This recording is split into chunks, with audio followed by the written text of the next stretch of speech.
In this discussion, there are going to be major spoilers for Rhythm of War and the overall Cosmere, so proceed with caution. Game-changing. Spoilers. Please avoid this. Welcome back to the first episode of Cosmere Corner in 3 years. Isn't that crazy? It has been 3 years since we've recorded one of these, Jesse. About a fat minute. A fat minute indeed. It has been a long time, and it's good to be back, and it's kind of wild. But there was certainly a treasure trove of Cosmere to catch up on in that time. Since the last time we recorded, we've got a new Stormlight archive book and a novella, and we also got Way of Kings Prime, which is kind of nuts. Have you read... You've read Skyward and Starsight, right? Yes. Okay, cool. So you've caught up on those. So I essentially took this time like a pilgrimage and went back through everything again so that I could understand it, or at least the fundamentals. Listen to all of Mistborn. Anyway, I've been going back through the books a lot and checking that out. So it is definitely a lot to take in, and it's easy to forget some stuff, and I'm looking forward to the review session. Yeah, it's going to be great. So I think the first thing we want to do is we want to go over our thoughts on the book. So Jesse, if would you like to start? Or would you like me to go for it? I'd love to hear your impressions first. Okay, cool. So initially, I wasn't sure if I liked Rhythm of War better than Oathbringer. Because I really enjoyed Oathbringer, especially the Battle of Thaylen Field. Perpendicularity opens up. Crazy cool. But aside from that, I don't think there's much more crazy stuff in Oathbringer opposed to Rhythm of War. Because, Rhythm of War fundamentally changed the direction that the Stormlight Archive is going.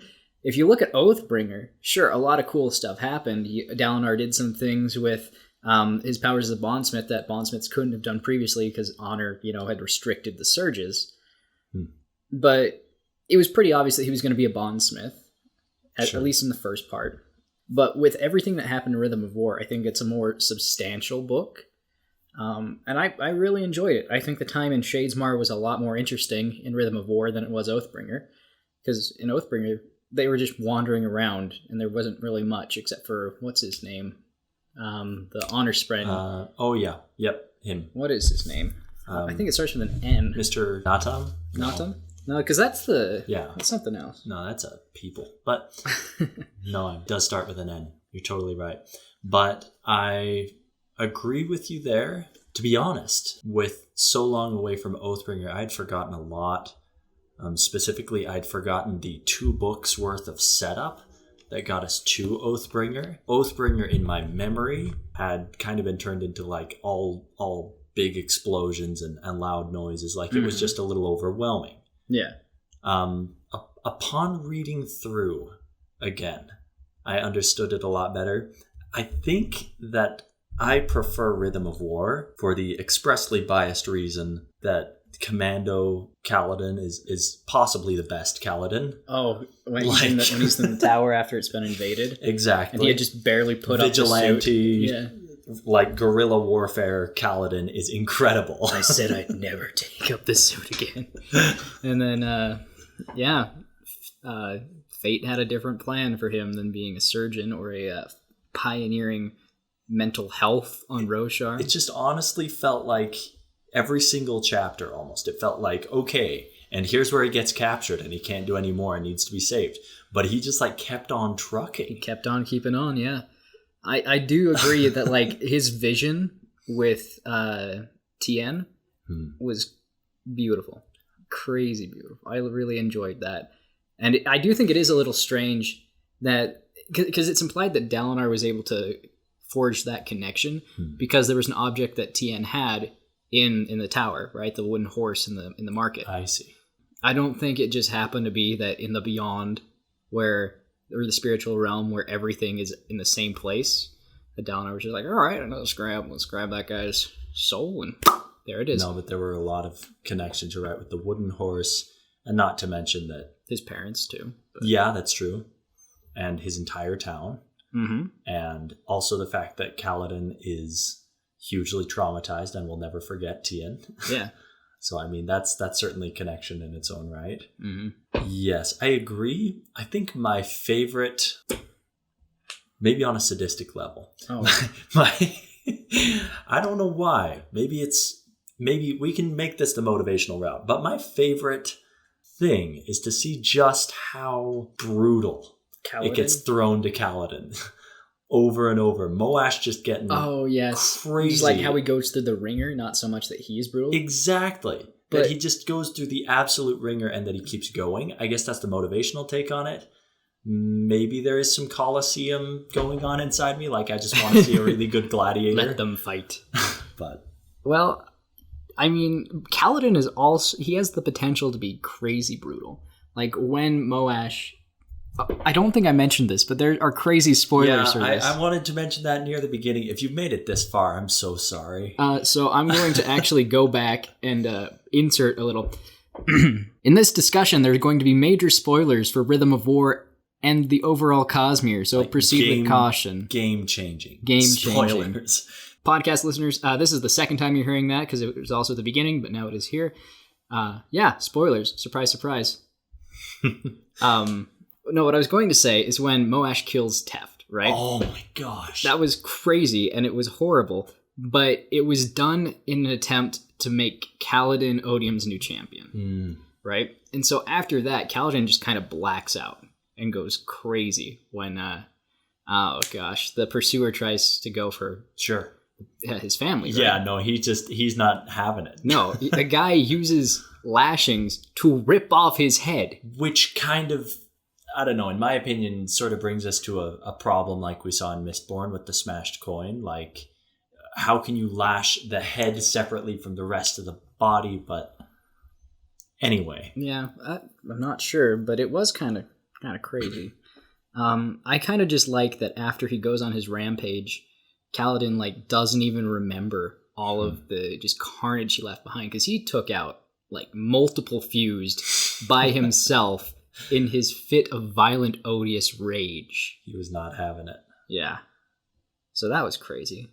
Although, also, I guess on that note, if the attempt truly was to make him into Odium's champion, then of course, I mean, Odium was stacking the deck in his favor. But was he though? So Kaladin did, for a moment, go to Odium, right? That's when his eyes were really strange and he was just kind of comatose. He was out. No, that's true. But Odium is trying to convert Son of Tanavast to his champion, and it didn't work with Dalinar. There was an interview with Mr. Brando Sando, I think on Shardcast actually, where he talked about how Odium had, where Ray's just had to go, right? He's been beaten too many times, he's not really that much of a threat. His main plan in Oathbringer was to get Dalinar to be his champion. He was defeated there. He tried one more time with Kaladin, and he failed. And so that is the writer's perspective and writer's reason that Ray's had to go, because he wasn't a threat anymore. And that kind of leads me into a prediction for the next book. That's a bit of an ominous prediction. I can see where you're going there. So Taravangian is Odium now, right? Which that in of itself was crazy, and how it happened with Nightblood. I'm like, oh my goodness, people have been asking for so long what would happen if a shard got stabbed, and Nightblood just couldn't keep up, which was really crazy. That was fascinating. I mean, it makes sense. Even Nightblood has his limits, but the fact that he could just consume Rays like that. Yeah, it destroys the vessel, right? But it doesn't actually harm the power, because the power of a shard is infinite, right? It's immense, yeah. It is infinite. And so if you take a little bit away from infinity, it's still infinity. And that's why Sazed is not inherently more powerful because he holds two shards. Because infinity plus infinity is infinity. But what I think is going to happen in the next book, because there's the contest of champions. They're going to Shinovar. They're gonna fight. And it's kind of been foreshadowed a little bit that Dalinar or someone else will unite honor, right? Unite the Shard of Honor somehow. Because it's Odium splintered honor, correct? But he did it a little bit differently, it seems.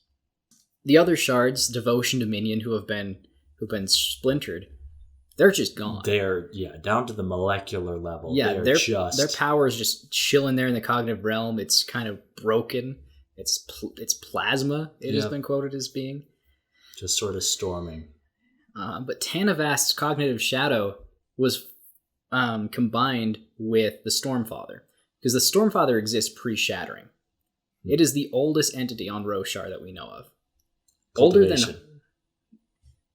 Stormfather is older than Cultivation. Dang. The Stormfather is older than Hoid. I stand corrected. Yeah, because he existed pre-shattering. Roshar existed before the shattering of Adonalsium. So I think because there's enough of Tanavast forged with the Stormfather that there's more of there's bigger chunks floating around Roshar of honor. And so I think that Dalinar is going to unite them, become, if not honor, then a new shard, maybe unity, because that's how he views the intent. And it's just been, a shard has been broken and reforged. I'm a little skeptical about that prediction, the prediction I just made, because just a shard is a fundamental chunk of Adonalsium, right? So if you pick up the shard, your perception of it is going to change its intent a little bit, but not too much. We see this with Rysn himself, right? The power and the intent of the individual weren't really together. There were exactly in the specifically in this book, it does a great job of showing where the power recoils a little bit, where certain passions that Rysn did not favor, but Odium did, caused a wedge in between the two that could be exploited. So I loved how it showed that specifically in this book. As far as our reviewing of it goes, that was incredible to show exactly how a shard and its vessel can interact. So I think that Dalinar is going to either take up a shard or reforge a new one, because Taravangian is his main ideological and actual enemy, right? They have similar objectives, but completely different views on how to get there. So it would only make sense for in the Contest of Champions, it's going to be Taravangian, Odium, versus Dalinar, and whatever he becomes. I cannot see any outcome other than Dalinar losing partially the Contest of Champions. I was about to say, I think that he's going to lose the contest, but he will still be a shard. I'm not certain that he will lose it. I don't think he'll lose it outright. You don't think so? No. So he's not just going to get beaten. I think that there will be some sort of specificity in the words that he'll be able to take advantage of, but that he will lose it in that Odium will gain the upper hand in the conflict pretty decisively. Because Taravangian is very... He was big-brained before he had access to that level of godly foresight. Yeah. How do you think Cultivation is going to play a role in the next book and in the Stormlight Archive going forward? Because she's kind of played her hand. She's revealed herself. Yeah. Well, she'd like you to think that. She would, but it does seem that this is what she's been building up to. She's been hiding and waiting for an opportunity to put someone in the position of the Shard of Odium. She has been playing some crazy six-dimensional chess here. Okay, thank you, Eric, from Shard. Anyway, but she...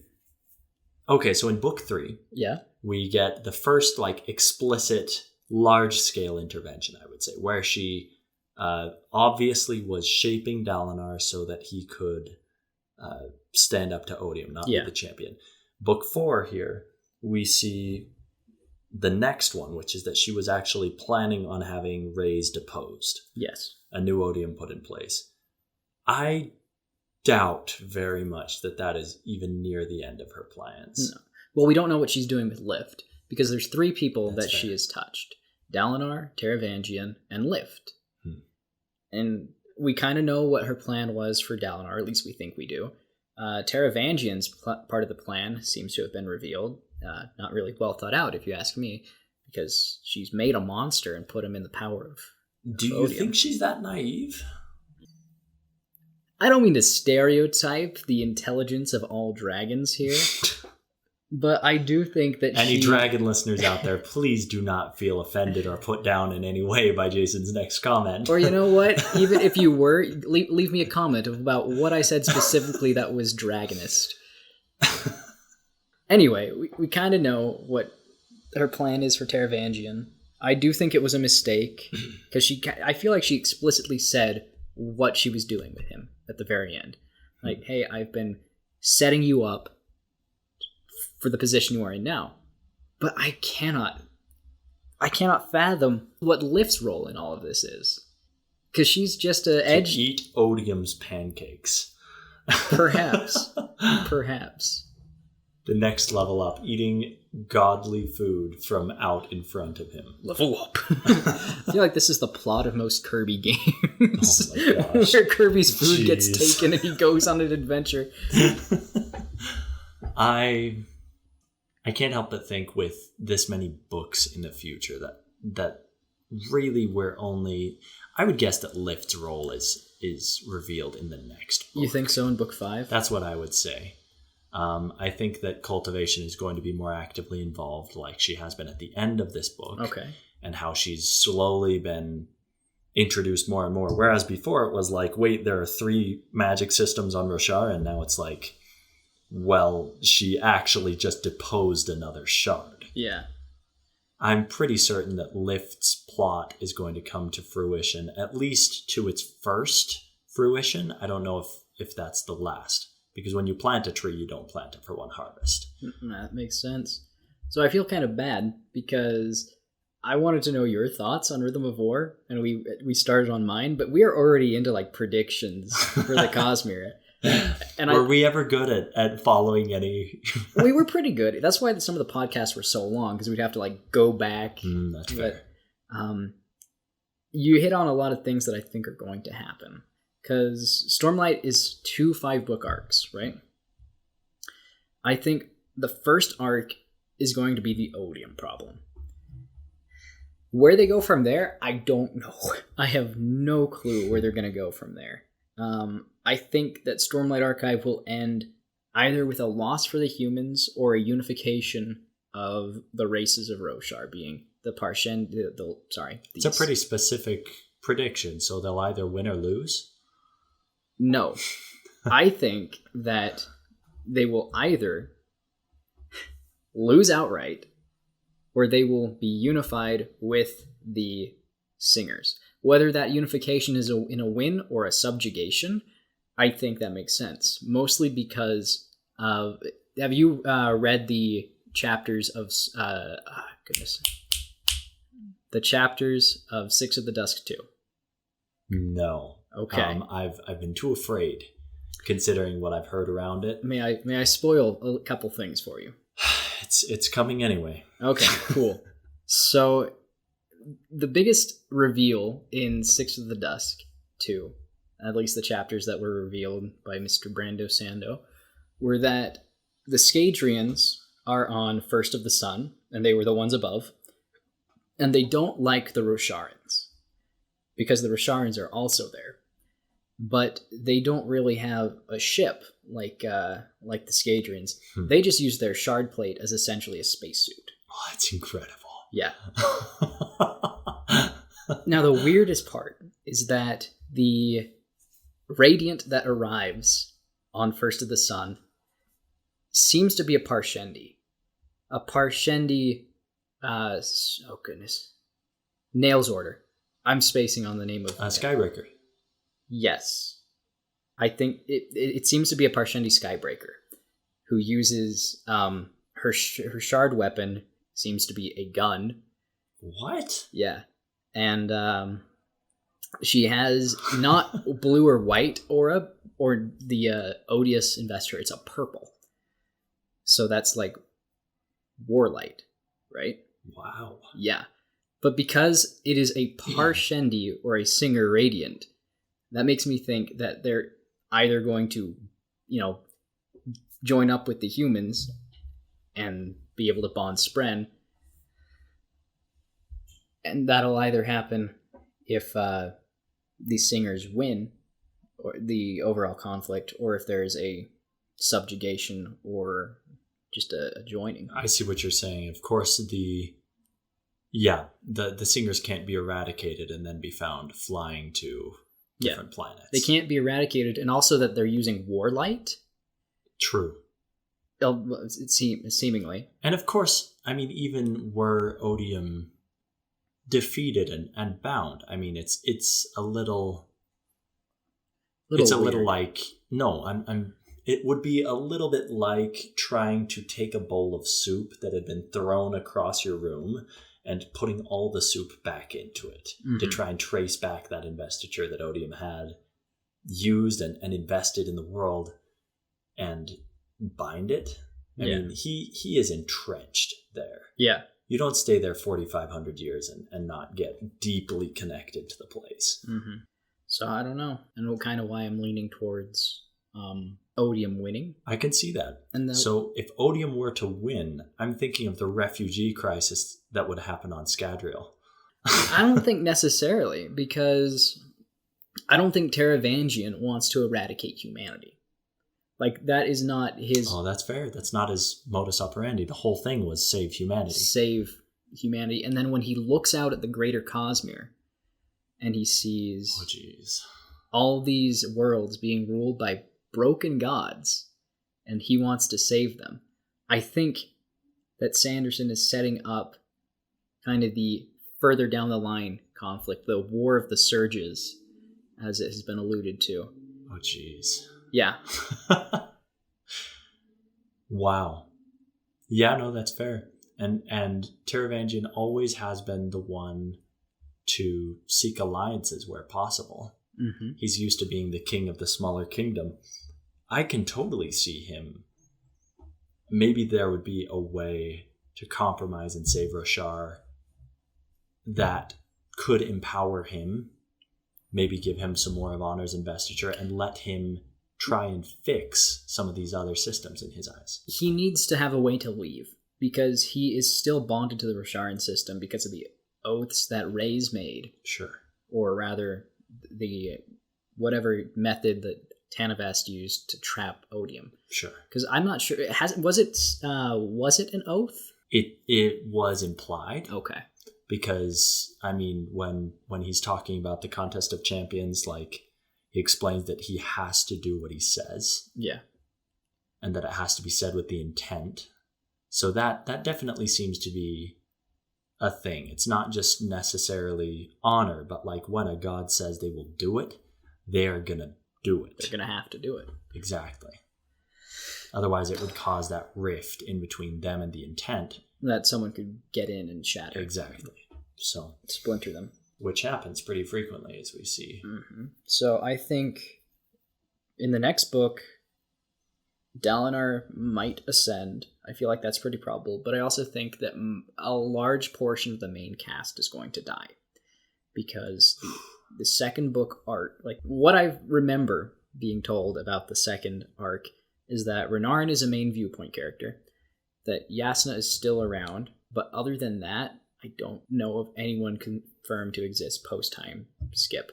And also that the heralds are going to be more important in the second one. Can you point out a character as heroic and tormented as Kaladin, and honestly tell me that the happy ending for him is to live and continue to be tormented and not to sacrifice for his causes? He probably wants to. I think that's going to be his final ideal, right? I see. I think his final ideal, I don't know what it's going to be, but it has to do with him valiantly trying to save people. Save? Oh, man. Talk about a fixation. Sorry. Well, he does, but his newest oath says that he will admit that he can't save everyone, right? Like, that's kind of what his fourth ideal was. Yep. So I think this statement I'm about to say is kind of like either they win or they won't. But I can see both of these things happening. I can see Kaladin valiantly trying to save people, and he saves maybe Renarin or Yasna, or fixes wins the Contest of Champions and then dies.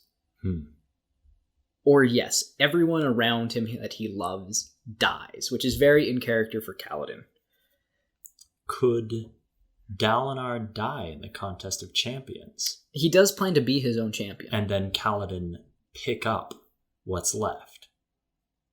There are very few people who take their oaths more seriously than Kaladin, who waited a full book and a year of unseen time in between oaths. And, I mean, there are 2 characters, right? Only 2 that have ever been called Son of Tanavast. I think only 1. 2. Who is Dalinar and Kaladin have both been called Son of Tanavast opposed to Son of Honor? Both have been called both. Yes. But, wow. I mean, the Stormfather doesn't really interact with anyone else, it seems. No, he picks his favorites. His friends are like Dalinar, who bullies him. Occasionally, yeah, forces him to do things that shouldn't be possible. Yeah. And Kaladin, who, like, if he ever saw the guy in person, would just cuss up a storm. Yeah. Oh, man. So who do you think is going to be Taravangian's champion? I mean, we have all of the implications that it's going to be the same guy that Ray's chose. And who do you think that's going to be? Sazeth or what? No, it's don't you remember there's this, like, crazy fuse dude who kills the pursuer, the defeated in the end, kills him permanently. You think it's going to be El? Yes. Why do you think it's going to be El? I don't think he's very strong. He's just kind of the creepy guy without rhythms. Really? That's what I think. I didn't picture him as, like, super powerful. I see him more as, like, a researcher. Well, what do you know about El? Maybe that will help me understand a little better. Let's talk about El. So, what is Moash's singer title? The Silencer. Violet. Yeah. And that was El's name before. I see. I didn't remember that. Didn't pick up on that so much. He did something, we don't know what, that had him stripped of his title and rhythms.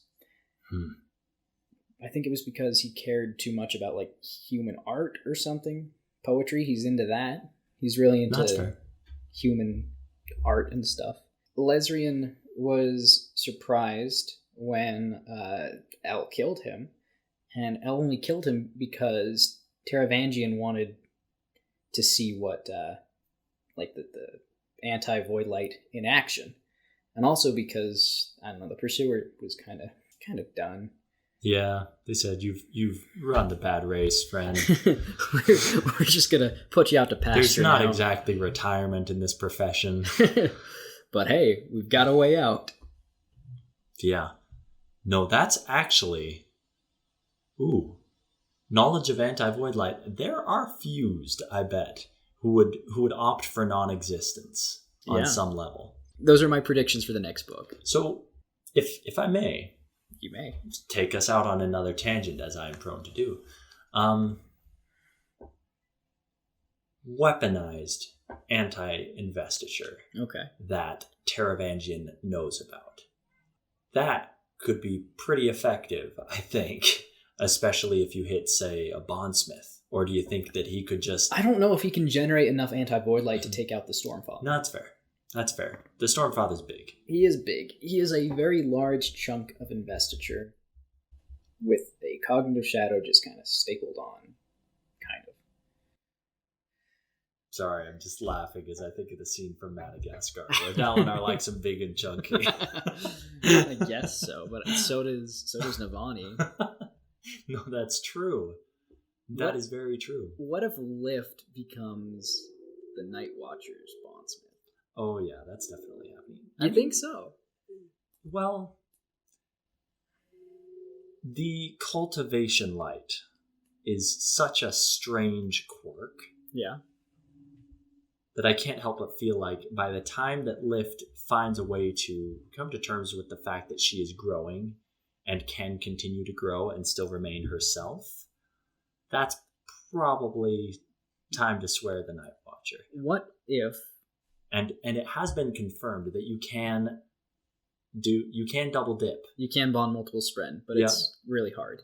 And it would be a little awkward, I think, to share the same host personally. Wendell and the Night Watcher, just like... You want some chairs? Gosh. What if the reason that her quirk is that she needs cultivation light is because it is significantly harder to get anti-cultivation light. Like, what if big battle is happening, people are dying all over the place, Fused and Odium's minions have anti-stormlight, people are dropping left and right, Lift gets stabbed with an anti-stormlight weapon. Ha-ha! She could just heal. That's right. Because there's not a lick of stormlight in her. And then she's able to complete whatever mission they are on. That could be cool. So does that just, like, Pokemon style give the sibling 2 weaknesses? Like, you can hit her up with anti-void light and... Sorry, anti-stormlight and anti-cultivation light? And no, because... Anti-tower light? It would have to be anti-tower light, yeah. Man. Mixed lights. Mm-hmm. Crazy stuff. All right. So those are what I think is... those are my predictions for the next book. Don't really have very many predictions for the Stormlight Archive post-time skip. But... we're pretty sure it's got to be... I feel like it's got to be something cataclysmic. In book 5, A 10-year skip. Renarin at 35. Yeah, that is long enough for Renarin to transform entirely. Yeah. Turn himself into a Kaladin commando. What do you think is going to happen in the next book? Oh, I think I've been interjecting every time I've disagreed. I would say that it's mixed up, that it's no longer Jason Light or Hesse Light. It's Cosmere Cast. Cosmere Cast Light. But I think that I've pretty effectively covered everything. That's cool. So what were, in your opinion, the coolest things that happened in Rhythm of War? I really liked seeing Moash's psychosis skyrocket to new levels. And he's blind now. That's true. That was really good stuff. I think for me, I really just am enjoying seeing the irresistible force meet the unbreakable, the immovable object in Moash and Kaladin just grinding head to head. I feel like it mostly goes in Moash's favor unless Odium's gift isn't in effect. Because like when the tower came back on and cut people off from Odium's investiture, he just fell apart because he was feeling again. He was feeling guilt.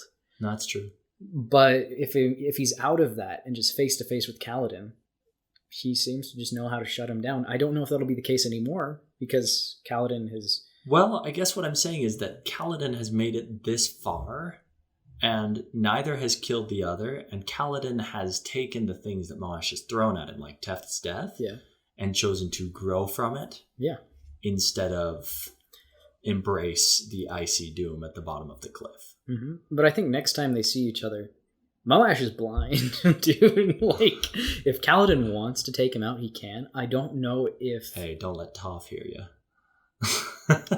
Okay, if we're talking about Toph versus Moash, I mean... No, you're right, though.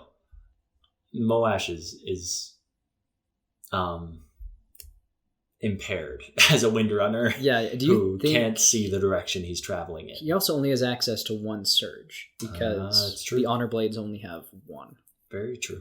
Do you think that Moash will ever get a redemption arc? Because I don't think it's in Kaladin's character to kill Moash. I can see it. You can see it? Especially if Kaladin dies. I think that Kaladin dies book 5.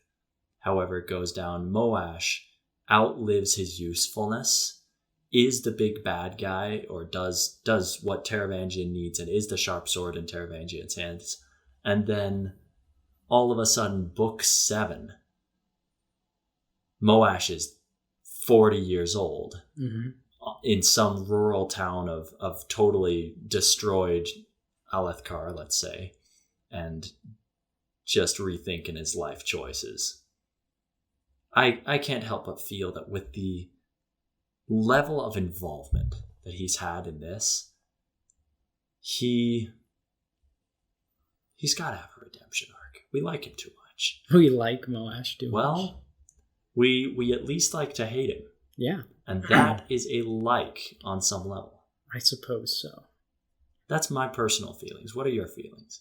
I don't see how it can be done. I think people would be mad that Moash didn't die after everything he's done.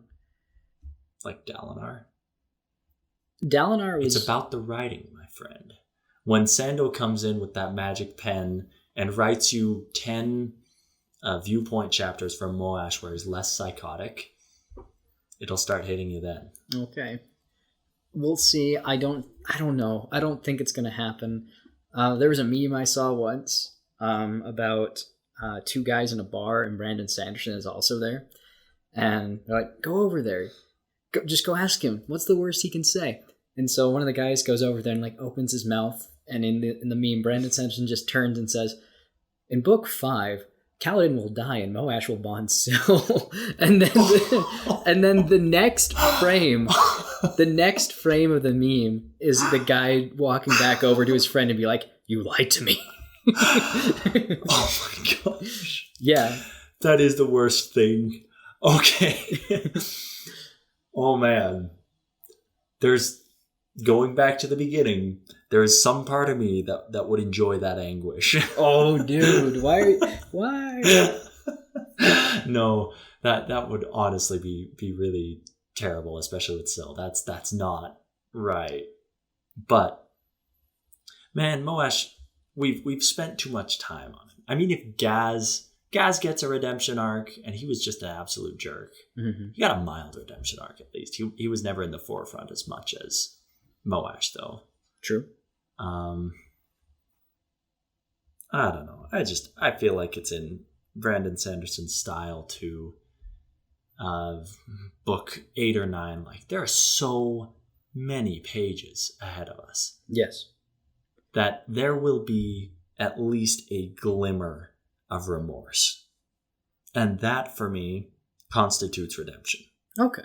And if he dies afterwards, great. He deserves it. He's an absolute ball of garbage. Yeah. I can see it.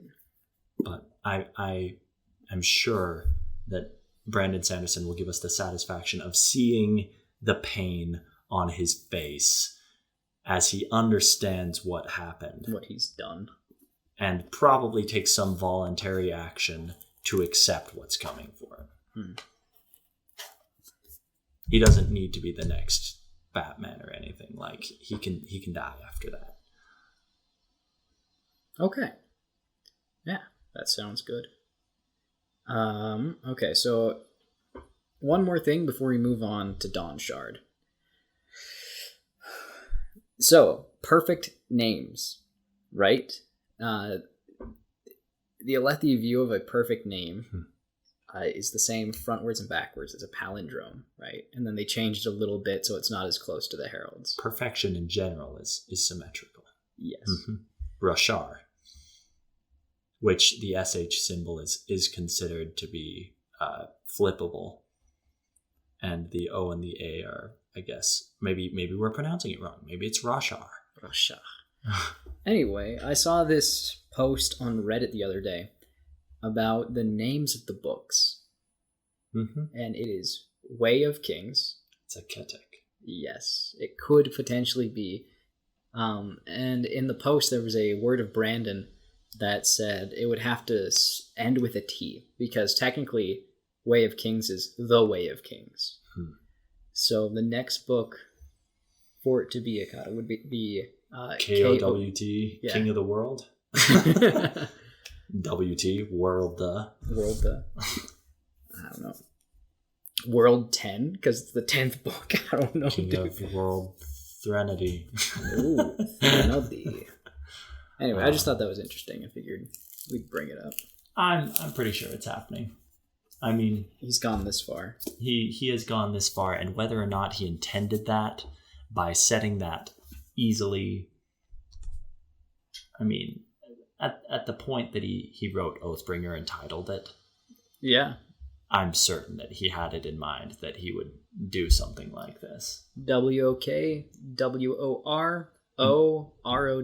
By the end, we're just gonna rattle off all of these like initials for the books, and tell Brandon, I can't believe you've done this. You madman. That's ridiculous. Okay. Dawnshard, the novella that takes place in between Oathbringer and Rhythm of War. Mm-hmm. You've gone through this, right? You have read. Yep.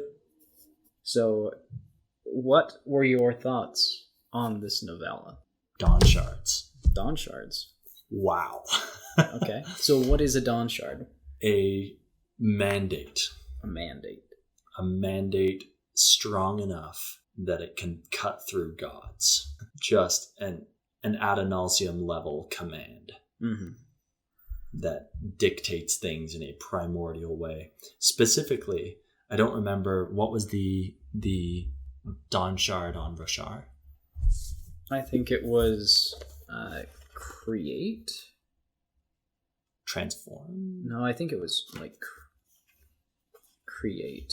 That is like a command like that is just massive in scope. It is large. And he threw us for a few loops there. There were a lot of people thinking it would be a person, a creature, a weapon, a tool. No one really expected it to be a meme, essentially. Just something written on a wall that you memorize and then repeat. Yeah, but after she read it on the wall, the command wasn't there anymore. That's true. It was taken. Yeah. So, I mean, I think that was a fascinating take on it, and I'm loving the looks that we're getting into the spiritual realm, because these are spiritual realm entities right here. Things like a command that cannot be resisted because it can't, because it has to. That's a very spiritual realm concept. Yes. Yes, it is. So there are 4 Dawnshards, 16 shards. What do you think the other Dawnshards might be? Wait, no, it's change. Change. It is change, not See? create. Avito. All right. So not exactly transform, but change. Mm-hmm. Yeah, that's a big idea. Yeah. It's a big heckin' idea. And I bet there's one that will unite them. You think? Because, I mean, Dawnshards are fundamentally the commands that run the universe. Right? So change... / change, energy, matter. Some big brain coding. Yeah, huge god-level brain coding. Gosh. So I think change, at its fundamental scale, is basically conservation of matter, right? Because things can change all the time, but the amount of stuff that exists persists, right? Mm-hmm. So I think change is connected to that. Persist. Ooh, hey, Persistence Minecraft map available on version 1.13 of Minecraft. Download it today on Planet Shamelessly Minecraft. plugs his own Minecraft map from, what, 2018? I think it was 2018, yeah. It's got some good reviews. It really does. Anyway, what I was going to say is that while your take in that Minecraft map was that persistence could be a shard, yeah, or an intent of a shard, why not something like a Dawnshard? I mean, we look at fundamental truths of the Cosmere, like it persists everything. The universe keeps going. The power keeps existing, even though it may dissipate to the level that we see on... help me out. Elantris. Cell. Thanks. On Cell, it never goes away. It gradually regroups and it finds its own intent and it executes that. Mm-hmm. But it just persists. It's eternal. Okay. That's my take. Yeah, I could see that. It does remind me that in Rhythm of War, we kind of learned that chunks of investiture... they will take up an intelligence of their own. Yes. If left alone. Like it seems like the Dawnshard has a little bit of that. the actual shard and intent of odium seems to have a little bit of its own intelligence. True. Heck, Spren. Spren are just chunks of investiture given intent. Sorry. Nightmare Fuel would be Shallan picking up any shard then, having to deal with not only her own personalities, but also the developing personality and consciousness of the shard itself. I don't know, what if she just makes a new personality? Oh, I see. Yeah. Deity. Gosh. Yeah. We're all glad for the progress she's been making. Yes. Yeah. Indeed. I do think she's going to be a world hopper. That'll be cool. Yeah, I can see that. Goes to Silverlight, explores the cognitive anomaly in the Nalthian system. Yeah, which was just so tantalizingly dropped in Arcanum Unbound. I think that's the University of Silverlight, if I'm being completely honest. It's gotta be. Like, I mean, well, considering that it's Nalthis, yeah, home of the Five Scholars, considering that it's in the cognitive realm. And I think that Nalthis is the only world that has, like, cognitive realm customs, right? Like, there are people there at the Perpendicularity waiting for world hoppers to arrive so they can go through customs. Confiscate your Stormlight. Sir, no AVR are allowed. You're smuggling AVR from First of the Sun. I can see that. They would do quite well in the jungles of Nalthis, by the way. Oh, they would. Invasive species of... But then they would... No, because they couldn't. Because they need the little parasite from the island of Pachi to develop those abilities. So what would they eat? The tears of Edgley, the flower? Which has a little bit of investiture in it? Yeah. Either that or just become a carnivorous species and start eating people's breaths. I am bird. Oh boy. Yeah. They would get a lot more colorful if they started eating tears of Edgley. But yes, they would. That is a small side note. Dude, that would be so cool. So you take one, a bird that has already had a parasite from First of the Sun, bring it to Nalthis, and feed it tears of Edgley. That would be so cool. This is the most colorful macaw you can imagine to yourself. The chaotic macaw that Brandon owns and occasionally parades on his channel would not hold a candle.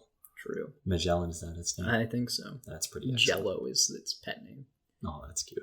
Yeah. But yeah, really the most important thing to come out of Dawnshard was the Dawnshard, right? And sure, Cord got Shard Plate, and Lopen... Which was awesome. It was cool.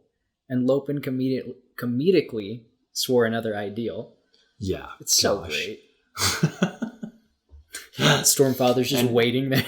And Huyo is just an absolute mad lad. He is genius level, but just can't speak the freaking language. Yeah. Which is relatable. Yep. That is how it is sometimes. That is how it be when you are in another country. And as a small side note, like, props to Brandon Sanderson. You probably have heard this before, considering that you're listening to this podcast, but props to him that he's actually writing that. Like, good on him. Language barriers are a thing. People aren't just stupid if they can't speak the language. Yeah. Especially in a universe where there's a bunch of powers that can change your connection so you can just talk. Mm-hmm. I mean, bondsmiths. There are some ferrochemists that can store connection. No, that's true. Didn't think about that, but they absolutely could, and I guess did in Rhythm of War. They did. Great segue. Yeah. Crazy, right? We ran into not one, but two Terracemen. You better give a little background, yeah. Like, where we saw them in the book. So was it Venli or her sister that they were talking to?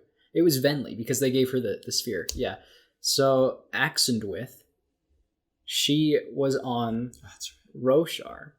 And she has these rings, not bracers, because that would be a bit too obvious and a bit too weird, especially on Roshar.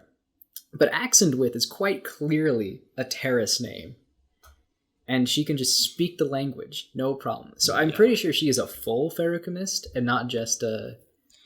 Which is cool. We didn't know about many of those. Like, no, the Lord Lillard did all he could to stomp those out. He did. And also in okay, so the Wax and Wane books take place, I believe, in between the two arcs of the Stormlight archive. And in that arc, there's not really any full Ferrochemist that we know about. Exactly. So I don't know how she's around kicking. Maybe she's not a full Ferrochemist. Maybe she's got a couple of spikes up her sleeve. Oh, man, that's crazy. And you could technically spike a Radiant to steal the Nahil bond. And that's true. Ishar kind of did something similar with his bondsmith abilities. He almost stole this bond between Dalinar and the Stormfather. Yeah. Which was insanity. Holy cow. So hang on, do you even need Hemalurgy if you have a bondsmith around? Bondsmith is kind of like the draw for wild card, where everyone else in the game is like, are you sure you can play that? You've got like a +2 that's being applied to you, and you're like, I'll stack it anyway. That's what Ishar was doing. Which, by the way, what is that man doing? What is Ishar doing? I don't know why. Maybe why is that man doing? I don't know. Because he's bringing Spren into the physical realm in their full cognitive Shadesmar form. And he's running tests to see which forms can survive in the physical realm with Honor Spren and, oh goodness, there was one other that lasted for like half an hour. But I remember the Honor Spren.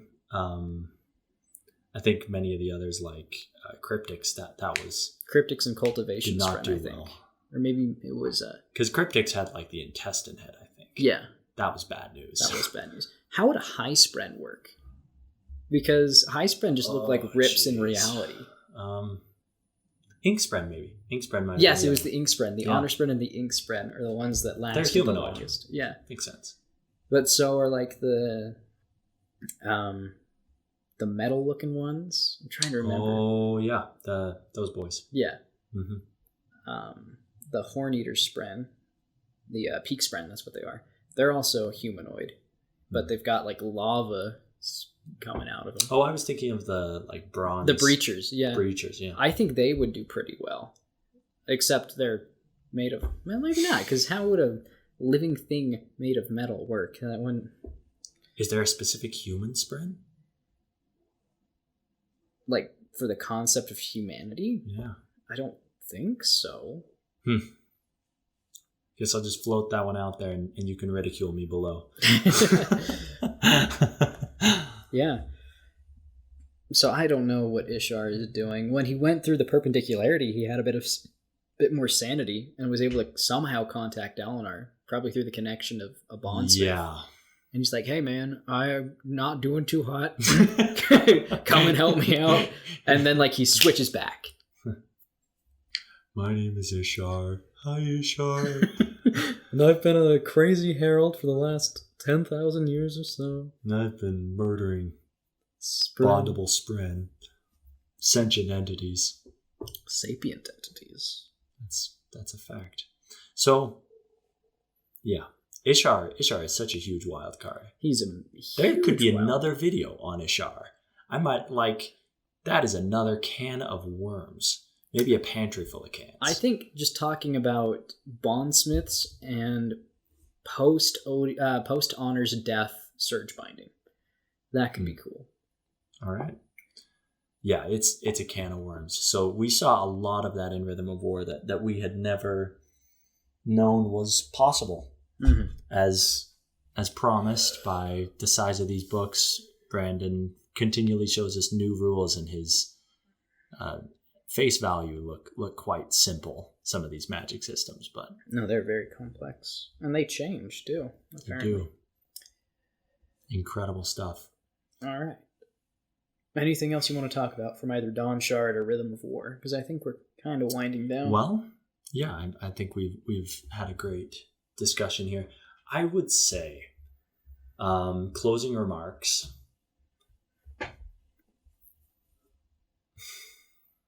My set in stone predictions is that I believe that tragedy is on the way in book 5. Yeah. In a big way. Big enough to set them back 10 years and Yeah, I agree. We are in consensus that we are going to have a lot of main characters dying, but specifically, I can totally see Dalinar, for example, dying and leaving Navani for the second time. Yikes. Yeah, which the sibling kind of gets, that feeling of deep hurt. Yeah. So, I mean, could be a good bonding experience for them, question mark? Bonding? I'm convinced that Kaladin is going to die, and I'm convinced that when it happens, I'm going to be about as emotionally as unstable as he is. You're just going to have to like close off from the world for a few days. Exactly. Call in sick to work. Dude, are you okay? No! Yeah. Lift has a large role to play. I think that Ishar gets his best moments in the second half of the series. Okay. Yeah, I could see that. Now, I don't know if the Heralds are like main viewpoint characters or flashback characters in the next ones, but I do know they're going to be important. Flashbacks to Ashen would be really cool. That would be insane. Mm-hmm. All right. Well, I think that is all for today's podcast. Thank you so much for listening. Don't forget to like the video if you liked it, dislike it if you disliked it. I mean, how else am I supposed to know what you thought? And if you did enjoy the podcast, please consider subscribing to the channel. Hopefully we'll have a couple more of these out within the next 3 years.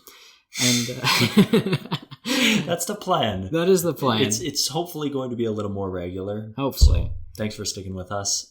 If you just showed up, there is a nice backlog of podcasts for you to look into. There's like 4 or 5. That's 4 more than you knew you had before this moment, hopefully. That is true.